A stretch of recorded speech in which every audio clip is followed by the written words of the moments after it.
Welcome to Protege, where we break down the invisible skills that actually accelerate your career. I'm Molly Jaggers, and today we need to talk about something that's happening right now while most people aren't paying attention. 108,000 people lost their jobs in January. That's the highest January total since the Great Recession. And here's what no one's saying about it. Most of those people were doing exactly what they were told to do. They were hitting metrics, they were managing their teams, following the playbook. And the playbook stopped working because the game changed underneath them. If you're a woman trying to break into leadership right now, trying to land that first manager role, trying to prove that you're ready, I need you to hear something.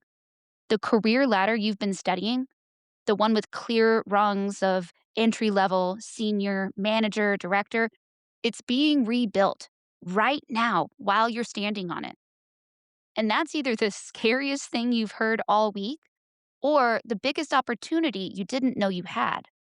I personally think it's the second one, but only if you understand what's actually happening.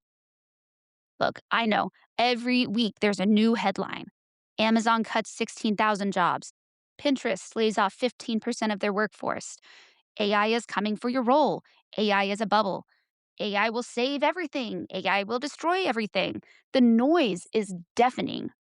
And when the noise is this loud, most people do one of two things. They panic and start applying everywhere, or they freeze and hope it blows over. And both are wrong, because this isn't about AI replacing you. It's about the entire structure of how companies organize work being rewritten. And that's a different conversation, one almost nobody is having with women who are trying to get their first leadership roles. Here's what the data actually shows. In January, companies announced about 108,000 layoffs, and the hiring announcements were only 5,306. That's the lowest January hiring total ever recorded. Let that ratio sink in. For every one job announced, 20 were cut. The SHRM, which is the largest HR professional organization in the world, titled their 2026 labor market outlook Stuck in Place. The hiring rate is at levels we haven't seen since 2013. Job openings just dropped to their lowest point since 2020. And for the first time in this cycle, there are fewer open jobs than unemployed workers. 2/3 of CEOs plan to either cut headcount or hold flat this year. Only a third plan to hire at all. If you remember episode 1, we talked about the broken rung. The fact that only 81 women get promoted to that first manager level role for every 100 men. For women of color, it's 54. That rung was already broken. Now, the pipeline below it is shrinking and the jobs above it aren't being replaced. The broken rung doesn't just stay broken, it gets worse. You probably know someone this has happened to. Maybe it's happened to you. Someone smart, hardworking, doing everything they were supposed to do, and then their role got restructured. Not because they weren't performing, because the work itself got reorganized. And if you've watched that happen, or if you're sitting in a role right now wondering whether you're next, I want you to know something. That feeling, that pit in your stomach, it's not weakness, it's information. It's telling you the ground is shifting, and most people ignore it until it's too late. So today, I'm going to break down the 3 shifts that are actually happening right now, not the hype, the actual structural changes. Then I'm going to show you why one of those shifts is secretly the best thing that could happen for women trying to lead. And then I'm going to give you a positioning playbook for navigating the new ladder getting built right before our eyes, not the one that's disappearing. I'm calling these the 3 shifts because that's exactly what they are. 3 structural changes happening at the same time that are reshaping which roles exist, who gets access to them, and what it takes to get chosen. And if you only see one of them, you'll misread what's going on. The first shift, the middle, is hollowing out, and it's reshaping the roles you're aiming for. Here's a stat that should get your attention. Gartner, one of the most respected research firms in the world, predicts that by the end of this year, 1 in 5 organizations will use AI to eliminate more than half of their current middle management roles. Not in 5 years, this year. And that's not random. The roles being cut share a pattern. They're coordination roles. The manager whose job it is to compile status reports, track project timelines, schedule meetings, approve routine decisions, produce data summaries. AI can do all of that now, faster, cheaper, and without having to call a meeting about it. So the manager who gets promoted because they were organized and reliable, the one who made sure information flowed from the team to leadership, that role is being automated, not the person, the function. The reason that role existed is now disappearing. And here's what makes this worse: only 19% of new hires right now are backfilling departures. Companies aren't cutting a role and hiring someone new for it, they're cutting the role and reshaping the work. The position disappears. That's not a layoff cycle, that's a restructure. But here's what's not disappearing: the manager who coaches a struggling team member through a crisis, the one who reads the room and knows when a project is about to go sideways before the data shows it, the one who makes a judgment call when there's no playbook and the stakes are real.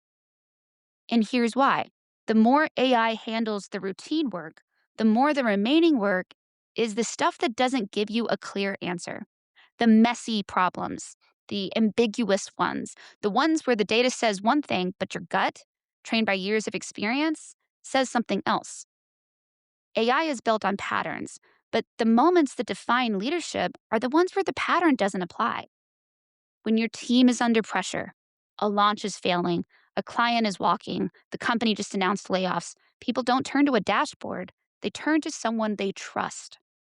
And trust isn't built by AI, it's built by showing up, making hard calls, and being the person in the room who can hold the chaos without adding to it.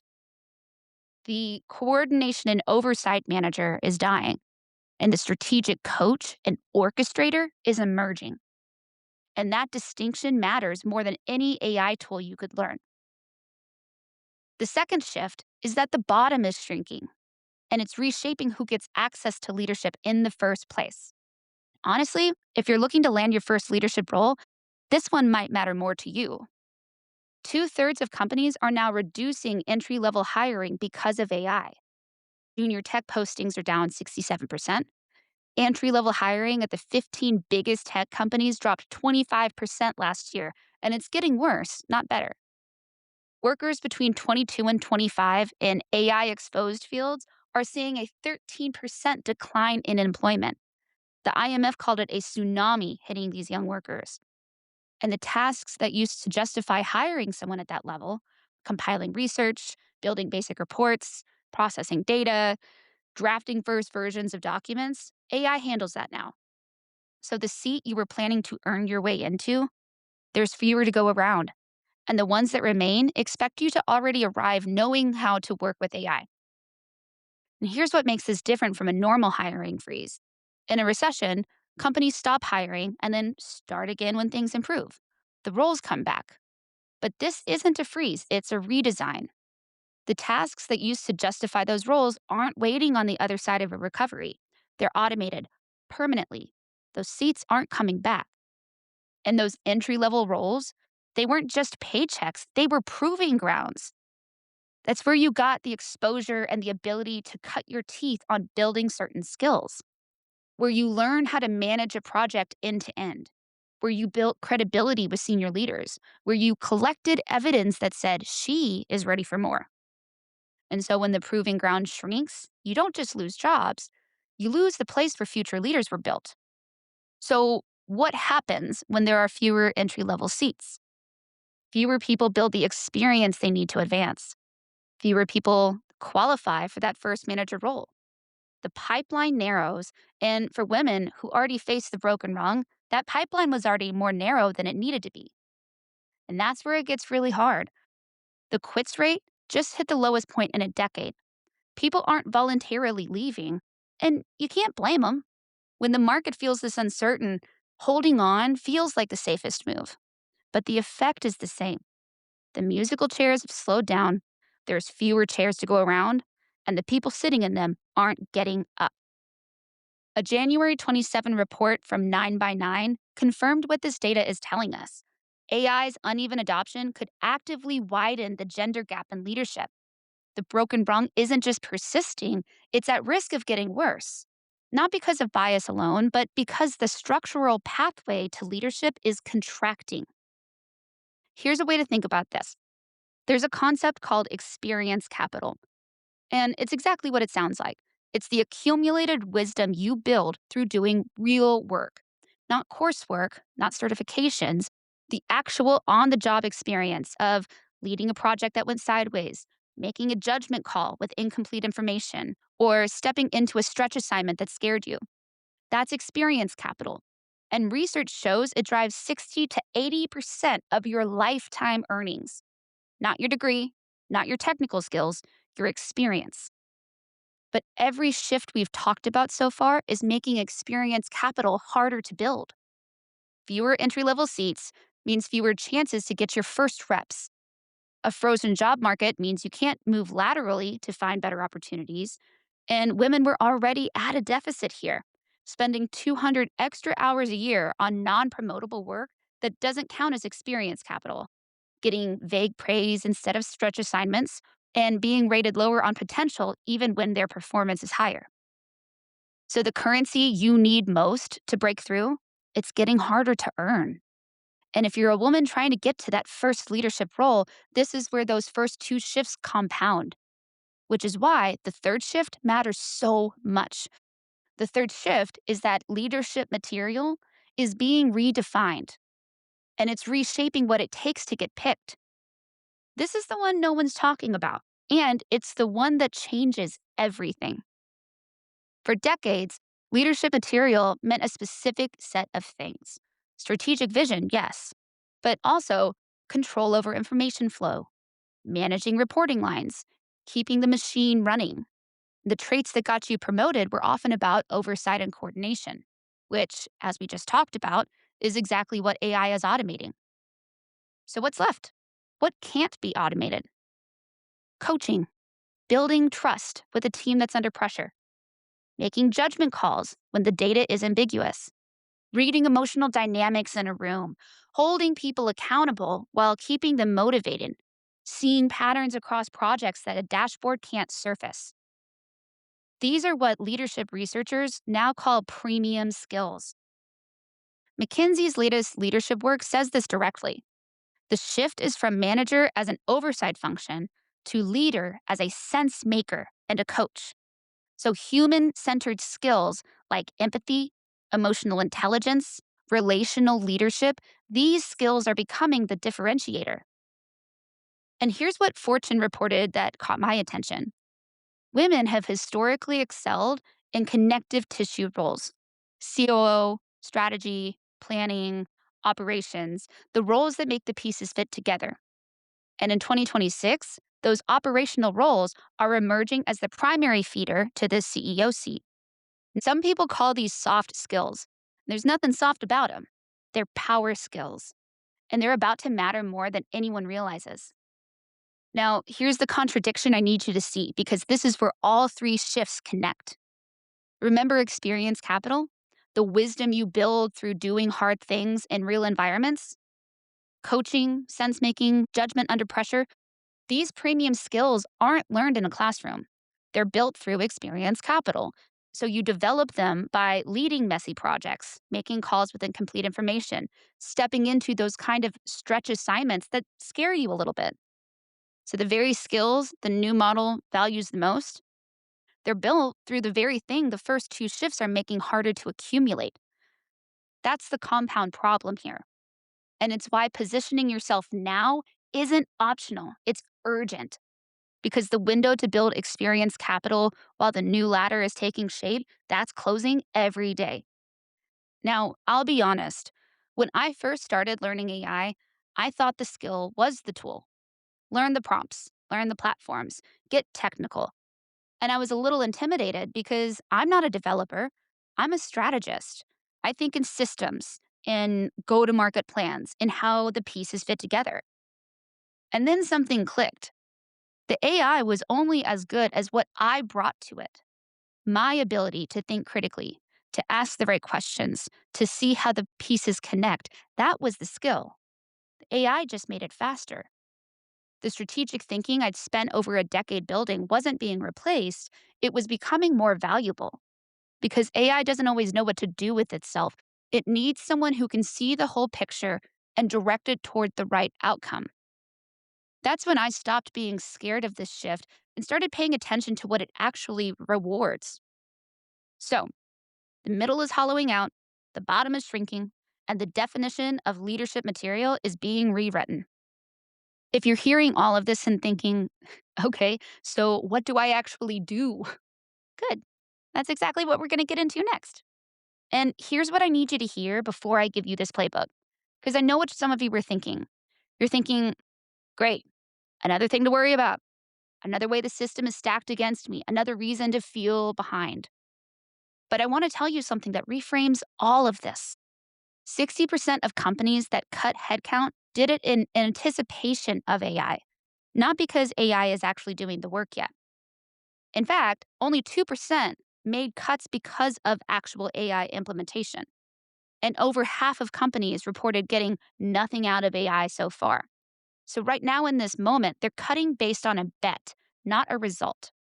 And that means the restructuring is real, but it's also messy and uncertain and still being figured out, which means there's a window right now for the people who see it clearly and position themselves while everyone else is either panicking or frozen. And here's what nobody in the women's leadership space is saying clearly enough: the restructuring has the ability to actually favor you, not despite the fact that you're a woman trying to break into leadership, because of it. And think about it: the skills being automated are coordination, oversight, and information keeping. The skills becoming premium are coaching, emotional intelligence, empathy, building trust, leading through ambiguity. Which of those skill sets have women been developing and being undervalued for their entire careers? This isn't about soft skills finally getting respect. It's about a structural shift in what organizations need from their leaders. And the skills women have been building, often without credit, are exactly what the new model demands. But here's the catch: having the skills isn't enough. You have to position them. Because in a restructuring, the people who thrive aren't always the most skilled. They're the most visible, the most intentional, and the most adaptable. So here's how to do that. First, you need to know where you stand, not on the old ladder, on the new one getting built in real time. Take an honest look at how you spend your time at work and ask, how much of what I do is coordination and oversight, or these things that AI could handle, and how much of it is the human work, things AI can't touch. This isn't about whether your job is quote unquote safe. This is about whether you're building the skills the new model values. Here's what I mean. Let's say you're prepping for your next performance conversation. On the old ladder, you'd go in and say something like, I manage a team of 6 and we deliver projects on time. In the new ladder, the conversation sounds different. I coached 2 team members through ambiguous projects this quarter and made judgment calls when the playbook didn't exist. Same person, same work, completely different framing. One sounds like a reliable coordinator, the other sounds like a leader. Or think about what you develop next. The old model says, go get a certification, something credentialed, measurable. The new model says, build AI fluency, develop your coaching instincts, and get cross functional exposure, not credentials, capabilities. The point is, your skill stack determines which ladder you're on. And right now, most people don't even realize that there are two. Here's a problem: women are already doing this new model work. They're coaching, they're mediating, they're connecting dots across teams. They are the ones people go to when things are messy and unclear. But nobody's calling it leadership, including you. And we've talked about this before. Women consistently outperform on ratings and still get scored lower on potential. That's not a skills gap, that's a visibility gap. And women spend 200 extra hours a year on non promotable work, scheduling recurring syncs, compiling the status updates, formatting the decks, the coordination work. Sound familiar? That's the work AI is absorbing. which means those hours are about to free up. The question is what you fill them with and whether anyone sees it. Because the work that actually requires you, resolving tension between two leads, reading the room when morale is slipping, making the call to change direction before the data confirms it, that's the work that matters now.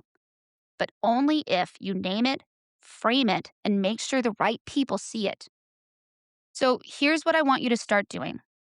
Every time you navigate a tough conversation, spot a risk before it hits the timeline, or make a call that no dashboard could make for you, write it down. One sentence. I coached Alex through client escalation, resolved within 24 hours.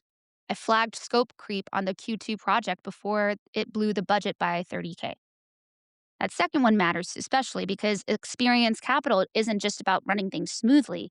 It's about protecting and growing the bottom line. And when you can connect your judgment calls to revenue, margin, or cost savings, that's the language leadership listens in. Start building a visible record of the leadership you're already doing, regardless of your title. Because in a restructuring, the people who get tapped for the new roles aren't always the ones doing the most impressive work. They're the ones whose work is the most visible to the people making decisions. And third, and this is the one that feels uncomfortable but matters the most, stop optimizing for one version of the org chart. In a stable company, you could plan your career in a straight line. I'll do X, then Y, then Z, and in 3 years, I'll be a director. That's how most career advice still works. But when companies are restructuring, and they are, the org chart shifts, roles get combined, layers get removed, new functions get created.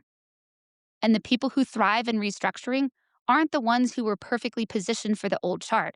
They're the ones who are valuable across multiple configurations, the ones who can lead a team, contribute individually, work cross functionally, and step into situations where the answer is unclear.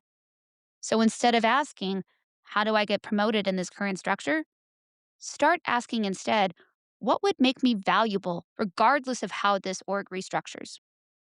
That's a different question. And it leads to different skill building, different relationship building, and different positioning. And if you're listening as someone who develops talent, a director, a VP, someone who sponsors rising leaders, I need you to hear this too. Your talent pipeline assumptions might be outdated. The roles you're grooming people for might not exist in 18 months. So if you're still developing people to keep the machine running, you're preparing them for the old ladder. So the question is no longer, is she ready to manage a team? The question is, can she hold the room when things get messy, develop people under pressure, and make the calls no algorithm can? Because that's what your organization will need. And if you're not evaluating your proteges against those criteria, you're going to lose them, either to restructuring or to competitors who see what they're actually capable of. And here's what's in it for you as a sponsor. When you develop leaders who think this way, who can adapt, who can lead through unclear situations, and who can build teams that hold together when the org chart shifts, you're not just developing talent, you're building the pipeline your organization desperately needs right now.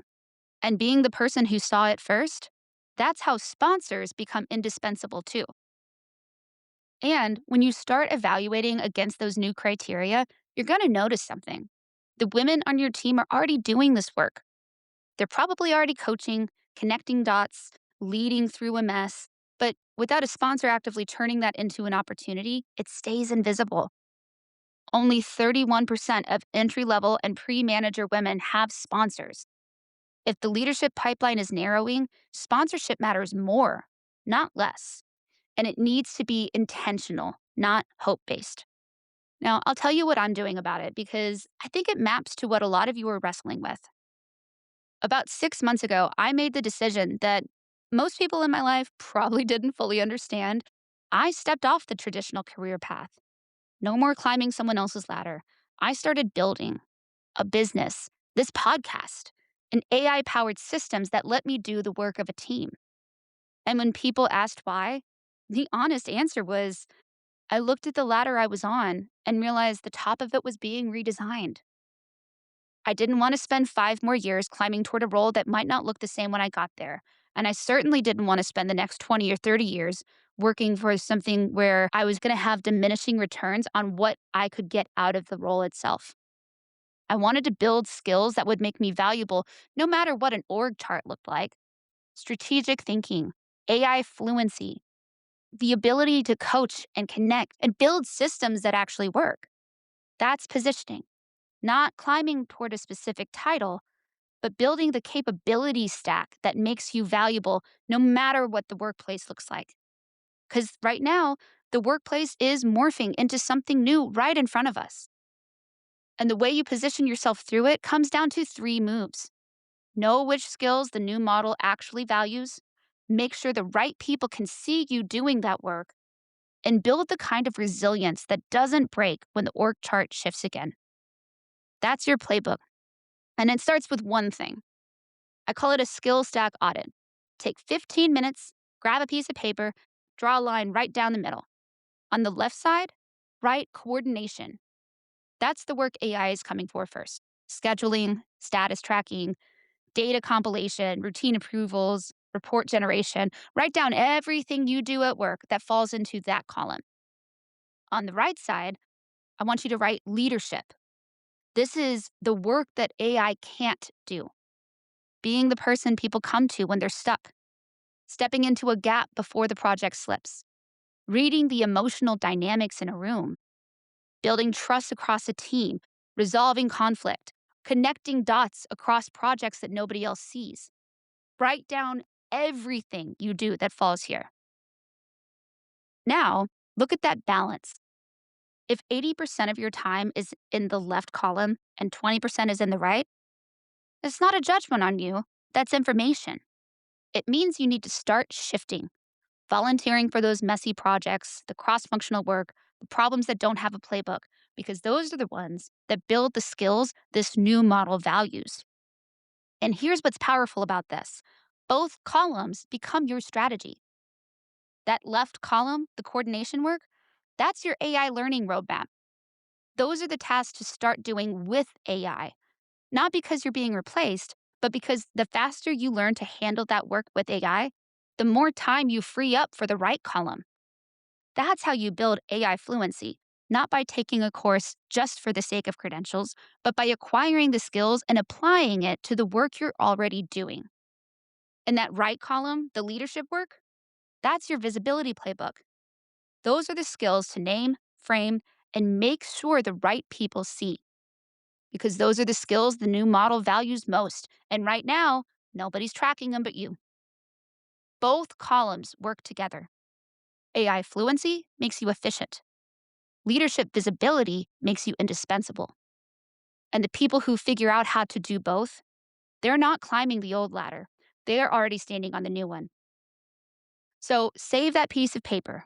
Both sides. Left side is your learning plan, right side is your evidence. That one page is your positioning strategy for what's coming next. Because right now, most people can't see it. They're still climbing towards roles that are being redefined. They're still building skills that are being automated, and they're still waiting for someone to tell them what to do. You don't have to wait. You just have to look. If this episode hit, I go deeper on this stuff every week in my newsletter.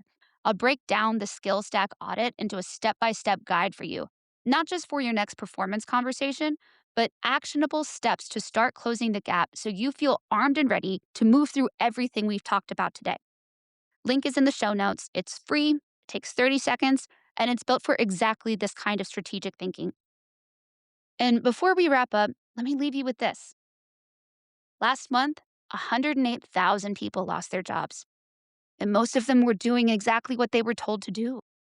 But the playbook changed, and the ladder is getting rebuilt. And here's what I want you to remember: the new ladder isn't built on keeping the machine running. It's built on leading through moments that no machine can handle. And the skills to do that, you've been building them your entire career. The game just finally caught up. So the question isn't whether you have what it takes. The question is whether you're going to keep climbing toward a role that might not exist, or start positioning yourself for the one that's emerging. And I think you already know the answer. I'm Molly Jaggers, and this is Protege. I'll see you next week.